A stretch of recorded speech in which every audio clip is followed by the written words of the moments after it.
Hola chicos, entonces no es concluida la primera ley de la termodinámica, comenzamos con la segunda ley de la termodinámica. Yo estoy siguiendo la referencia del libro Sengel, con lo cual después de primera ley veríamos segunda ley y luego máquinas térmicas. Ya esa es un poquito la indicación. ¿Qué tenemos aquí? Tenemos una taza de café, ¿no? Entonces, ¿qué pasa? Una taza de café, como dice bien aquí el, en la diapositiva, la taza de café no se pone más caliente en una habitación fría, ¿no? O sea, básicamente lo que va a pasar es que si tienes café caliente, el calor se va a ir al ambiente y por lo tanto esto por un tiempo se va a enfriar, ¿de acuerdo? Por ejemplo, esto no pasa, ¿no? O sea, si tú tienes, por ejemplo, o sea, tú tienes un cable, una resistencia, no es que si tú calientas un cable vas a generar corriente, ¿no? O sea, tú no generas corriente con calor, es lo que quiere decir esta imagen. Luego, por ejemplo, aquí, ¿qué es lo que está diciendo? O sea, esto tampoco ocurre, ¿no? Porque generalmente lo que ocurriría, y si dibujáramos el sentido correcto de la dirección del calor, sería en este sentido. ¿Por qué? Aquí hay un peso, el peso cae, este eje gira y se mueven las paletas y las paletas generan calor. No es que yo ingrese calor y estas paletas empiecen a girar y esto se eleve como un ascensor, ¿no? Entonces, lo importante aquí en segunda ley es básicamente esto. Los procesos van en una cierta dirección y no en la dirección contraria, ¿sí? O sea, y el ejemplo más claro creo que es este, ¿no? Si tengo café caliente, lo que va a pasar es que va a rechazar calor. En ningún momento va a absorber calor, ¿no? Entonces, para que un proceso sea real, va a tener que cumplir con la primera ley de la termodinámica y la segunda ley de la termodinámica. ¿Correcto? Para que un proceso sea real, debe cumplir con la primera y la segunda ley de la termodinámica. O sea, básicamente, si esta es una puerta, se tendría que cerrar, ¿no? O sea, tendríamos que cerrar esta primera, o sea, debe cumplir con primera ley y debe cumplir con segunda ley.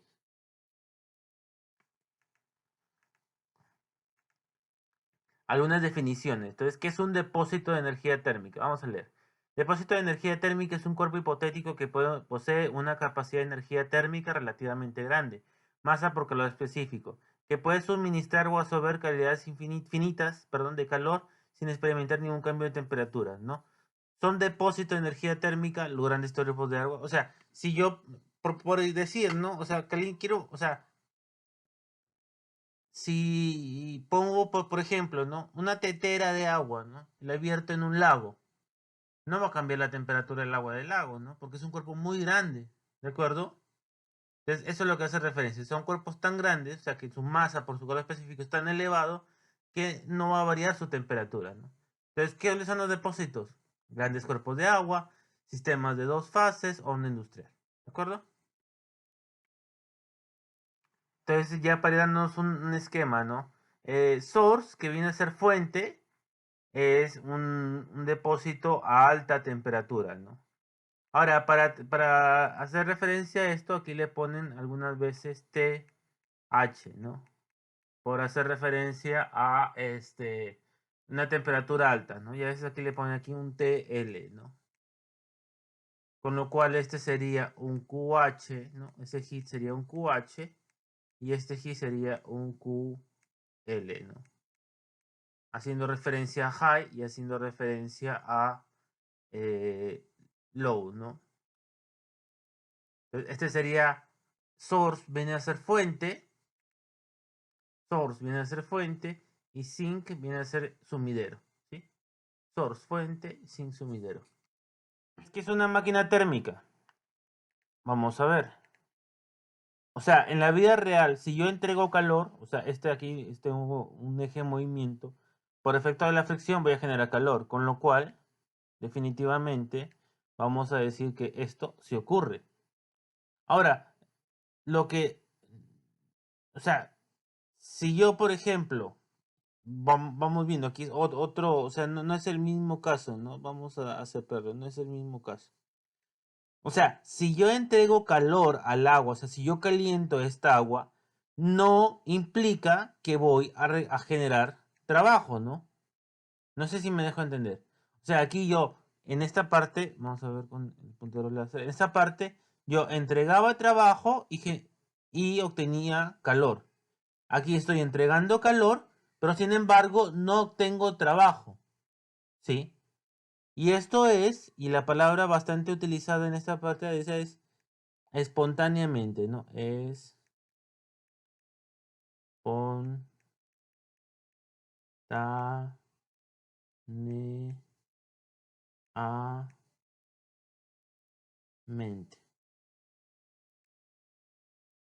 Bueno, disculpen, no sale tan bonito, ¿no?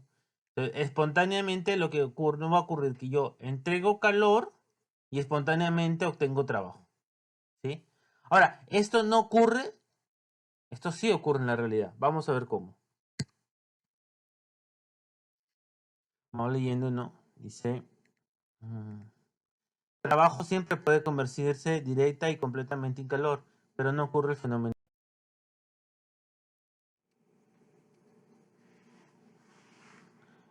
Entonces, ¿yo puedo convertir calor en trabajo? Sí. En un automóvil esto ocurre esto, ¿no? Este es el motor. Al motor que le ingresa combustible, ¿no? Que entra en estos cilindros y hacen, bueno, pues esto lo veremos luego poco a poco que se genere trabajo. Pero ahora, tú, para poder convertir calor en trabajo, necesitas de una máquina.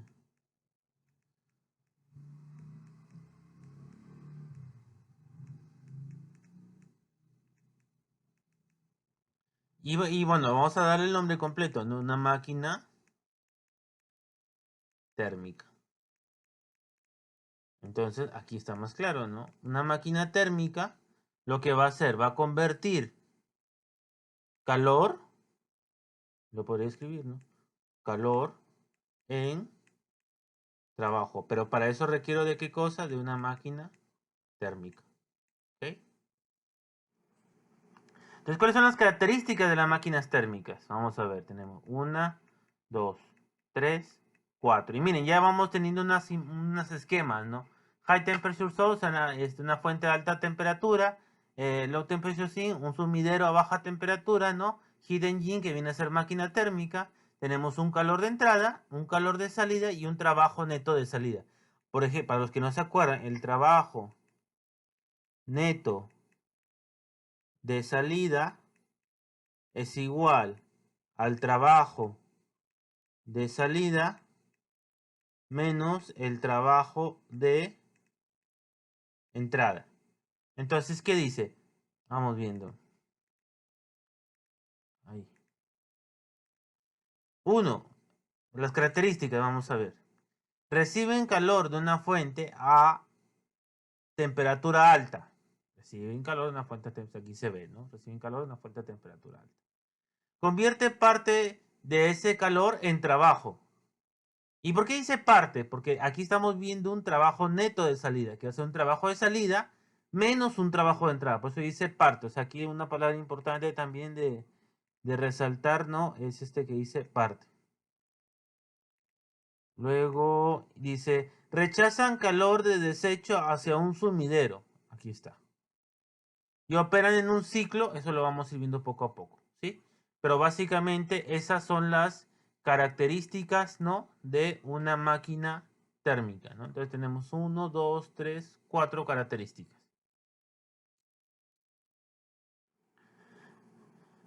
Entonces aquí tenemos nosotros una central eléctrica a vapor. Y esta es bastante importante y bastante interesante. ¿Por qué? Porque cumple definitivamente con con nuestras características, ¿no? Y una de las más importantes es que trabaja en un ciclo. Entonces, más o menos, ¿cómo opera esto? Vamos a verlo. ¿Dónde comenzamos? En la bomba. Bueno, dicho sea de paso, una central eléctrica de vapor va a servir para generar electricidad, ¿no? ¿Y cómo generar la electricidad? Como su nombre lo dice, con vapor. Entonces tenemos boiler feed pump, que viene a ser una bomba de alimentación, ¿sí? De la caldera. Entonces por aquí pasa agua. Entonces aquí tenemos agua. Aire combustible, aquí hay una combustión. Por este lado tenemos agua. ¿qué es lo que va a pasar? Esta agua se va a evaporar. ¿Y dónde ocurre este proceso? En la caldera. ¿Sí? Estos gases vienen a ser los gases productos de combustión, ¿no? de este proceso. ¿no? Entonces, esta agua se convirtió en vapor. Entonces, el vapor viene por acá. Llega acá a la turbina. De aquí les muestro cómo funciona la turbina. Pues esta turbina básicamente, debido a estos gases, gira. Y como gira, alimenta este generador y el generador me produce electricidad. ¿De acuerdo? Entonces, estos gases que iban a alta presión bajaron su presión en la turbina y luego pasa a este condensador. Y en este condensador, ¿qué es lo que pasa? Se pasa, ¿no? Agua fría, ¿sí? Entonces tienes agua fría en contacto con vapor. Este vapor se va a condensar, ¿no? Por eso se llama condensador. Entonces, esta agua fría se calentó, ya es hecho. Bueno, no es hecho, eso ya sería otro proceso para analizar, pero nosotros no nos involucra. Y tenemos este líquido condensado, ¿no? Esta agua condensada. Entonces, a esta agua condensada pasa de nuevo a la bomba, de la bomba a la caldera, de la caldera a la turbina, y así. Por eso se dice que cumple con un ciclo. ¿Qué hace la turbina? Que les comentaba anteriormente. El vapor de entrada, básicamente, el vapor de entrada hace que estos álabes giren. ¿Sí? Se lo empuja, gira, y esto hace que gire el eje. Por eso dice vapor de entrada, vapor de salida a baja presión. ¿De acuerdo? Entonces, el esquema complejo que teníamos anteriormente se simplifica a esto. Entonces, aquí, bueno, aquí tenemos la bomba, la caldera, la turbina, el condensador. Nos olvidamos de todo el detalle y simplemente decimos, en la caldera hay un calor de entrada. En el condensador hay un calor de salida. Una bomba, la bomba de su caso, usted la tiene que conectar al suministro eléctrico, ¿no? Por lo tanto, aquí va a haber un trabajo de entrada y en la turbina va a haber un trabajo de salida. Y este va a ser la boundary, el system boundary que vendría a ser la frontera del sistema. Entonces todo el proceso, todo el esquema anterior, que era un poquito más complicado hasta dibujar, se vuelve en uno más sencillo. ¿De acuerdo? Y un esquema es esto, ¿no? Hidden Engine, ¿qué es lo que hace? Me entrega un trabajo neto de salida. ¿Y ese trabajo neto de salida qué es? Si ustedes se dan cuenta, el trabajo neto vendría a ser mi trabajo de salida menos mi trabajo de entrada. ¿Por qué? Porque una parte de la potencia que yo genero lo vuelvo a ingresar a la máquina térmica. ¿De acuerdo? Vamos a ver qué dice. Una porción de la salida de trabajo de una máquina térmica se consume internamente para mantenerlo en operación continua. Y aquí, por ejemplo, tenemos hasta un esquema ya con valores, ¿no? Por ejemplo, mi calor de entrada, calor de salida, trabajo de salida de la turbina y trabajo de entrada de la turbina. Entonces vamos viendo los valores. Mi calor de entrada, ¿cuánto dice que es? 2728 kJ sobre kilogramo. Mi calor de salida es 2018.36. Entonces la resta de ambos sería 710. ¿Sí? Entonces si nosotros aplicáramos primera ley, ¿qué es lo que vamos a tener? Si nosotros aplicáramos primera ley, lo que tendríamos es lo siguiente. Vamos a escribirlo. Dice delta de U es igual a calor menos trabajo. Pero como estamos en un ciclo, mi delta de U se hace 0. Por lo tanto, mi calor, lo voy a escribir aquí, mi calor va a ser igual a mi trabajo. Entonces, ¿cómo es? Mi calor de entrada menos mi calor de salida va a ser igual a mi trabajo de salida menos mi trabajo de entrada. Entonces nosotros aquí, por ejemplo, lo voy a marcar de color celeste. Entonces, por ejemplo, aquí ya hemos calculado este calor, ¿no? El calor de entrada menos el calor de salida. O sea, ya hemos calculado esto. Debería ser igual, o sea, esto por si acaso, esto lo pongo así. Esto es para el ciclo. Entonces mi calor de entrada menos mi calor de salida debería ser igual a mi trabajo de salida menos mi trabajo de entrada. Vamos a ver. Mi trabajo de salida es esto. Mi trabajo de entrada es esto.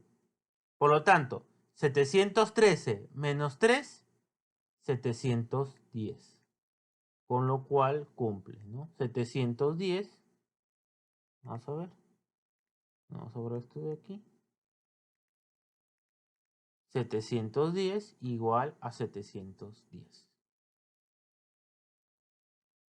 Aquí podemos ver datos adicionales, ¿no? Por ejemplo, la bomba, ¿qué va a hacer? Me va a elevar la presión, ¿no? Aquí, ¿qué tengo? Aquí tengo un vapor a alta presión, pero después de la turbina sale a baja presión, ¿no? Bueno, esta es la única temperatura que nos está mostrando, ¿no? Sí, pero más o menos para darnos una idea de algunas cositas, ¿no? Entonces, este esquema también es un poquito más complejo. ¿Cómo se simplifica? Se simplifica así. Entonces, muchas veces las máquinas térmicas las verán representadas de esta manera, ¿no? Y obviamente mi trabajo neto de salida, que es mi trabajo de salida menos mi trabajo de entrada, ¿no? Y ahí está. ¿Sí? De una manera mucho más didáctica, ¿no? Más fácil de trabajar también. Entonces, ¿qué es la eficiencia térmica? Es la salida de trabajo neto menos mi entrada de trabajo total. Vamos a escribir.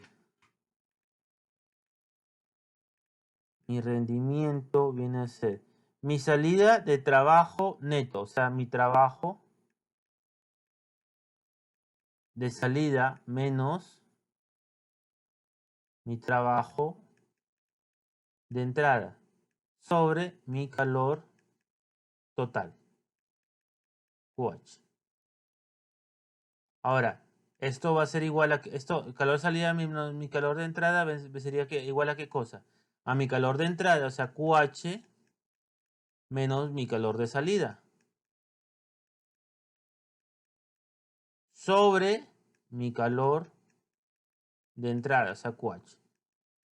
Resuelvo esto, me queda 1 menos calor de salida sobre calor de entrada, ¿no? Y bueno, aprovecho, ¿no? Para que no se confundan. Algunos autores le pondrán QH, otros autores le pondrán calor de entrada, otros autores le pondrán QIN, ¿sí? Entonces, al final trabajamos indistintamente porque tampoco es que sea muy difícil, ¿no? Por ejemplo, algunos le ponen, para no poner trabajo, ¿no? Calor, por ejemplo, pondríamos trabajo de salida. Bueno, para hacerlo correspondiente, un dedito para borrar. Borro esto. Entonces aquí sería, para hacerlo correspondiente y ponerlo con trabajo, sería trabajo. El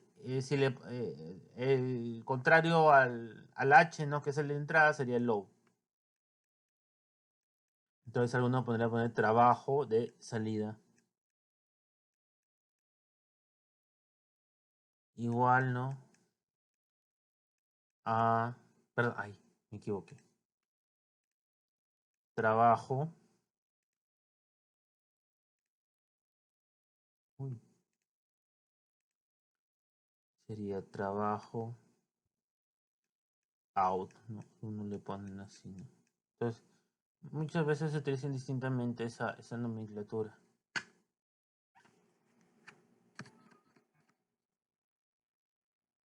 Entonces, las eficiencias térmicas no es que sean altas, ¿no? Las eficiencias térmicas no es que sean altas, si se dan cuenta aquí tenemos valores entre 25 y 60%, ¿no? Entonces, no es que sean altas.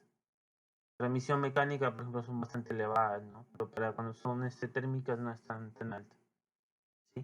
Por ejemplo, aquí tenemos un sistema turbina gas y este es un sistema de cogeneración a turbina gas, que vendría a ser este de aquí, el tercero y el sexto. ¿Por qué este tiene mayor rendimiento que, o sea, esta de aquí tiene mayor rendimiento que esta de acá? Porque si se dan cuenta, ¿qué es lo que hace? ¿Qué es lo que tenemos aquí? Tenemos un compresor, tenemos una cámara de combustión, tenemos una turbina y tenemos gases de combustión. Comparamos esto porque el equipo, ¿no? Entonces aquí tenemos un compresor, cámara de combustión y turbina. Pero ¿qué está pasando aquí? Los gases de combustión los botas prácticamente, no los reutilizas. Aquí estos gases productos de combustión los pasas por intercambiador de calor y obtienes vapor, ¿no? Entonces le estás dando una utilidad, mejor dicho, a estos gases de combustión. Es por eso que aquí el rendimiento aumenta. Obviamente el calor de salida no le conviene a nadie, ¿no? Porque prácticamente si tú rechazas calor, lo estás botando al ambiente, ¿no? Entonces no lo estás aprovechando, ¿no? Y de esta manera sale la pregunta, ¿no? ¿Es posible ahorrarse el calor de salida? ¿No? Y vamos a ver, por ejemplo, con este pequeño ejemplo, ¿no? O sea, tienes un reservorio, ¿no? A 100 grados. Como está a una alta temperatura, ¿no? Bueno, mejor dicho, este gas está a 30 grados. Entonces tú tienes un reservorio a 100 grados. Entonces, ¿qué es lo que va a hacer? Le va a entregar calor a los 30 grados. Entonces, como va a entregar calor, esto va a tratar de expandirse, ¿no? Entonces, va a levantar esta carga, ¿sí? Para lo que ocupó 15 kilojoules, por ejemplo, ¿no? Entonces, para que esto funcione en un ciclo, este peso tiene que volver a bajar. Pero para que baje, no hay otra opción que rechace calor al ambiente, ¿no? Con lo cual, digamos, con este simple ejemplo, te das cuenta que no te puedes ahorrar ese calor de salida, ¿no? Entonces, ¿qué les puedo decir? O sea, no nos conviene este calor de salida, perderlo, ¿no? Pero no hay otra opción, ¿no? Entonces, en función de lo que les he dicho, este calor de salida no puede ser igual a cero, ¿de acuerdo? Y es el enunciado de la segunda ley de la termodinámica, ¿no? Entonces, ¿qué dice la segunda ley de la termodinámica? Es imposible que un dispositivo que opere en un ciclo reciba calor de un solo depósito y produzca una cantidad neta de trabajo, ¿no? O sea, que toda la energía que recibe la rechaza como calor. Prácticamente eso es lo que quiere decir, ¿no? Que lo puedes traducir, ¿no? Como ninguna máquina térmica puede tener una eficiencia térmica mayor del 100%, ¿no? O sea, porque una eficiencia del 100% es que todo lo que te doy es lo que recibo. Eso no puede pasar. O sea, ninguna máquina térmica te debe tener eficiencia de 100%. ¿Por qué? Porque siempre va a haber ese calor de salida, que al final son pérdidas, ¿no? Entonces, esto es adicional, ¿no? Que corresponde al tema de refrigeradores, ¿no? Y la idea básicamente aquí es comparar, ¿no? Una máquina térmica, ¿no? Que lo que hemos estado viendo, con un refrigerador, ¿no? Entonces la máquina térmica prácticamente, o sea, ¿cómo te vas a dar cuenta de que estás trabajando con una máquina térmica o con un refrigerador? Porque un refrigerador prácticamente tiene un trabajo neto, pero no de salida, sino de entrada, ¿no? O sea, ¿y cómo te das cuenta? El refrigerador de tu casa tú lo conectas al tomacorriente, ¿no? Por lo tanto, tú le entregas energía, ¿no? ¿Qué es un refrigerador? Es un dispositivo cíclico, perdón, es un dispositivo cíclico en el cual la transferencia de calor se da en un medio de baja temperatura o uno de alta temperatura, ¿no? Entonces, prácticamente, ¿qué es lo que está haciendo el ventilador? Quita calor, ¿no? Quita un calor, ¿no? De lo que queremos refrigerar y lo bota. ¿Y a dónde lo bota? ¿O a dónde lo rechaza? Al ambiente. Por eso que si tú tocas la parte posterior, de tu refrigeradora, vas a sentir que está un poco caliente, ¿no? Por ese calor que está rechazando, ¿no?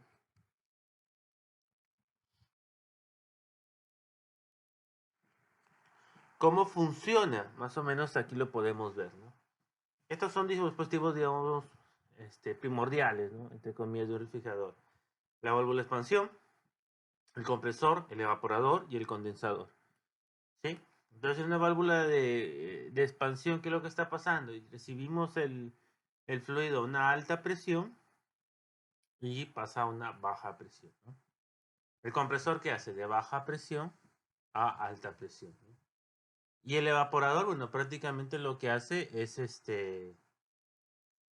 evaporar, ¿no? O sea, aquí tú recibes un líquido y en el evaporador, ¿qué es lo que está pasando? Aquí tú vas a tener tu espacio a refrigerar. Entonces, tu espacio a refrigerar, básicamente, le vas a quitar calor. Entonces tú le quitas calor, ¿de acuerdo? Tú le quitas calor y este líquido que estaba pasando por aquí se va a convertir en un gas.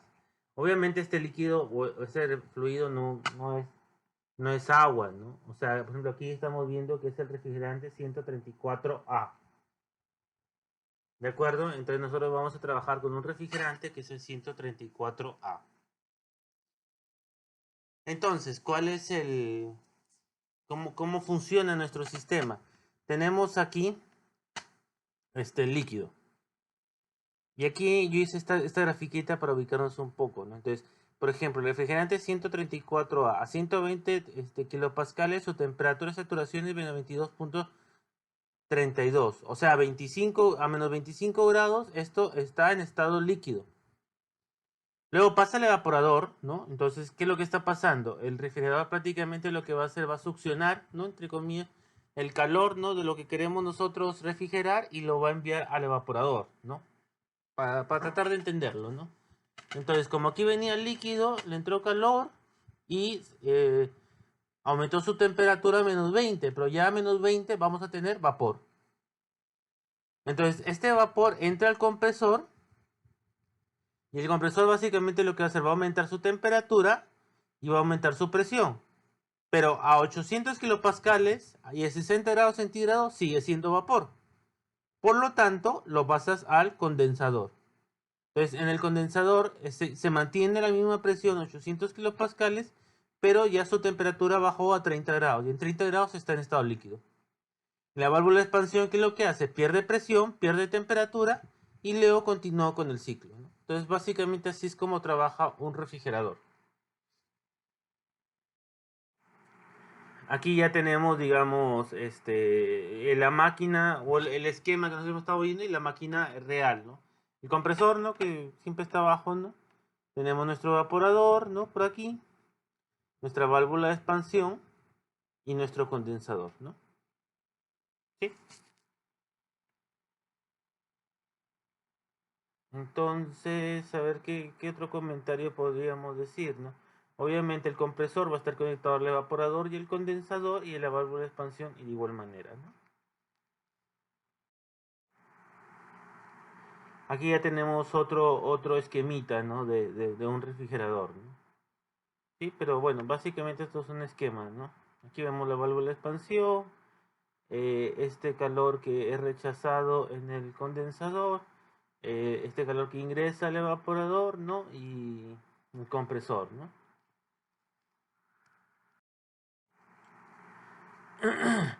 Si aplicas la primera ley de la termodinámica, esto va a trabajar en un ciclo, por lo tanto eso es igual a cero. Me queda que mi calor neto de entrada es igual a mi trabajo neto de salida. Entonces, mi calor neto de entrada es igual a mi trabajo neto de salida. Vamos bien.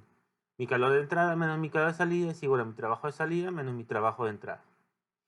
Entonces ahorita pasa al otro lado, ¿no? Porque aquí ya no prácticamente no estamos hablando de un trabajo neto de salida, porque que lo que pasa es que el compresor no me genera potencia, ¿no? Sino me consume, ¿no? Energía, ¿no?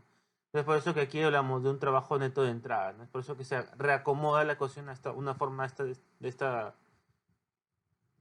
esta índole, ¿no? Entonces me queda mi trabajo neto de entrada menos mi trabajo de salida es igual a mi calor de salida menos mi calor de entrada. Ahora, calor de salida, para este caso, que es un refrigerador, ¿qué es lo que va a salir? El QH. ¿Y qué es lo que va a entrar? El QL. ¿Sí? Entonces, me queda esta expresión para un refrigerador. En un refrigerador no hablamos de una eficiencia porque no corresponde, ¿de acuerdo? Porque cuando hablamos de eficiencia es lo que recibo, ¿no? Entonces, generalmente en una máquina térmica tú tienes un trabajo neto de salida. En un refrigerador no ocurre eso, ¿no? Por lo tanto, en un refrigerador lo que se ocurre se trabaja con un coeficiente de desempeño, ¿no? Que está definido bajo esta expresión, ¿no? Y por eso se le llama coeficiente de desempeño.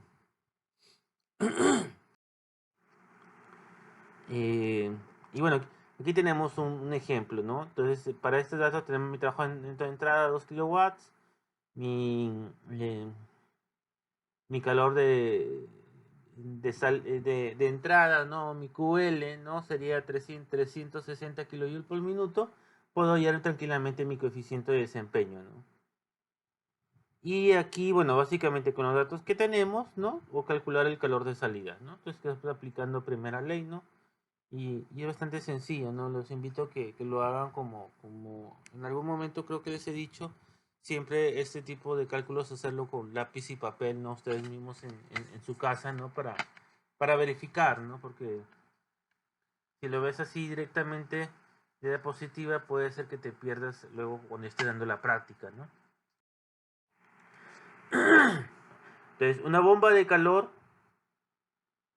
es parecida a un refrigerador. O sea, porque vamos viendo a qué me refiero.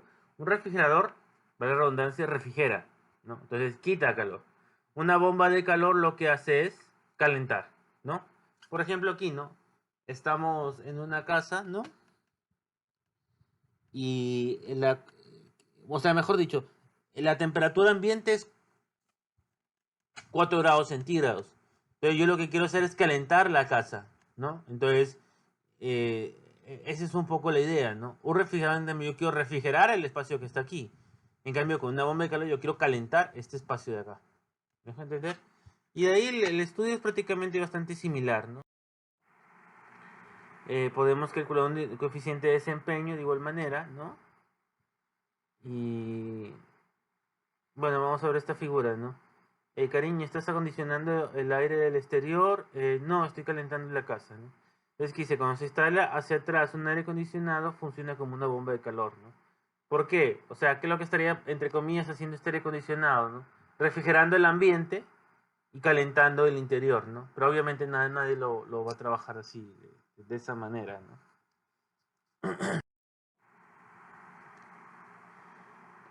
Bueno, estas son máquinas de movimiento perpetuo, ¿no? Que son máquinas que van en contra de la segunda ley de la termodinámica y por lo tanto no serían reales, ¿no? Esta es la máquina real, ¿sí? Esta es la máquina real.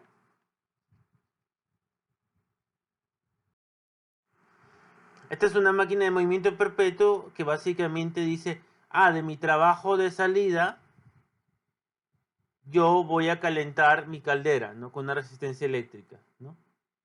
Entonces, este viola la primera ley de la termodinámica. ¿Por qué?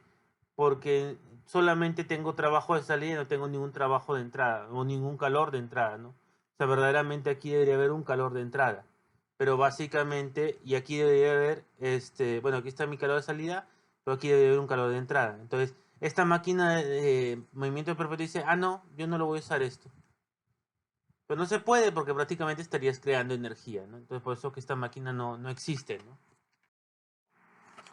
Esta otra, ¿no? Que prácticamente dice, yo no voy a tener un calor de salida. No voy a tener mi Q-out, ¿no?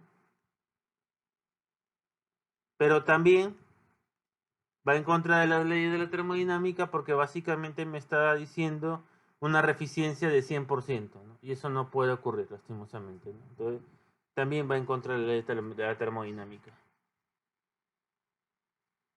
Tipos de procesos termodinámicos, ¿no? Algunos, ¿no? Entonces, ¿qué los hemos mencionado en un momento? Tenemos el isobárico, expresión constante, isócoro, volumen constante, isotérmico, temperatura constante, y adiabático internamente reversible, que es lo que luego vamos a llamar isentrópico. ¿De acuerdo?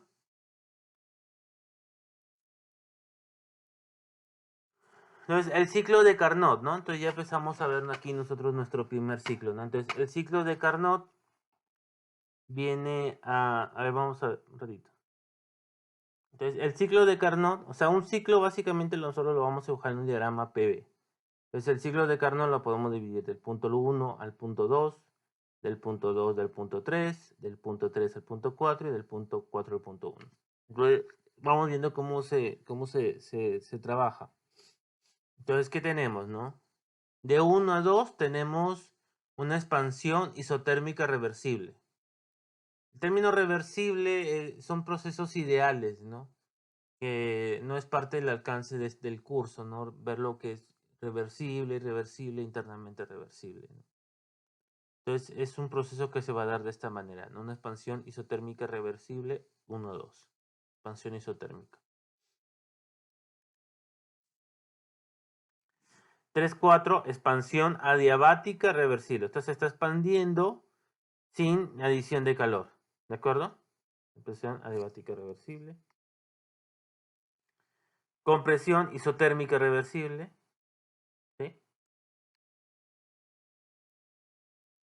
Compresión adiabática reversible. ¿Sí? Entonces son los 4 procesos de Carnot, ¿no? 1 a 2, expansión isotérmica reversible. 2 a 3, expansión adiabática reversible. 3 a 4, compresión isotérmica reversible. Y 4 a 1, compresión adiabática reversible.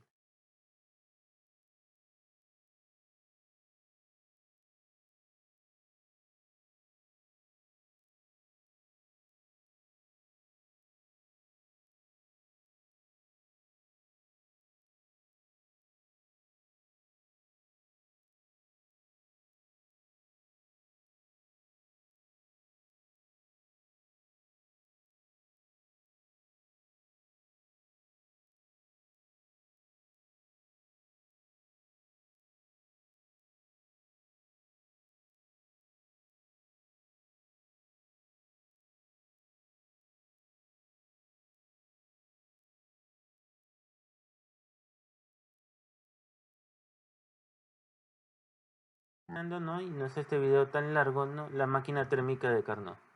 Entonces, el rendimiento nosotros lo calculamos con esta fórmula, ¿ya? Pero Carnot, como es un ciclo ideal, no voy a hacer la demostración, simplemente les digo que lo podemos calcular de esta manera. ¿De acuerdo? Ya las demostraciones serían, digamos, para cursos un poquito más avanzados, ¿no? Entonces aquí se demuestra que para cuando esto es una máquina reversible, que corresponde, por ejemplo, al ciclo de Carnot, el rendimiento ya no lo calculas con los calores, sino directamente con las temperaturas, ¿no? Entonces, si tienes una máquina térmica y su rendimiento te sale menor que el de una máquina térmica reversible, está bien, ¿no? O sea, podría ser, ¿no? Si te sale igual que la máquina reversible, definitivamente ya estarás trabajando con una máquina ideal, ¿no? Pero si te sale mayor que el de una máquina térmica reversible, definitivamente estás mal. ¿De acuerdo?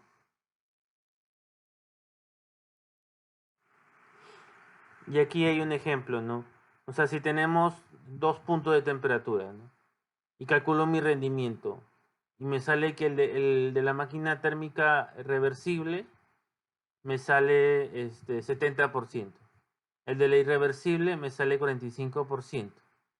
Y una imposible sería 80%. Primero, entonces vamos a calcular cómo sería. Sería el rendimiento de esta máquina sería 1 menos 300 sobre 1000, ¿no? O sea, prácticamente me va a dar un rendimiento de 70%, ¿no? Ahí. 70%.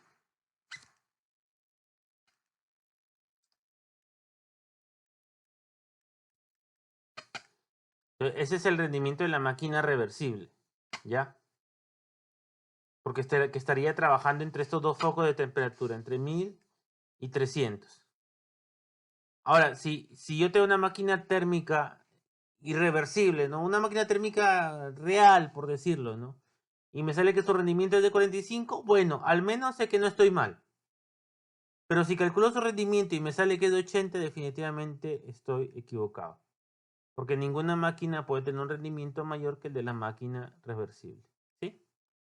Bueno, chicos, eso es todo. Al menos por este capítulo, ¿no? Muchas gracias por su atención.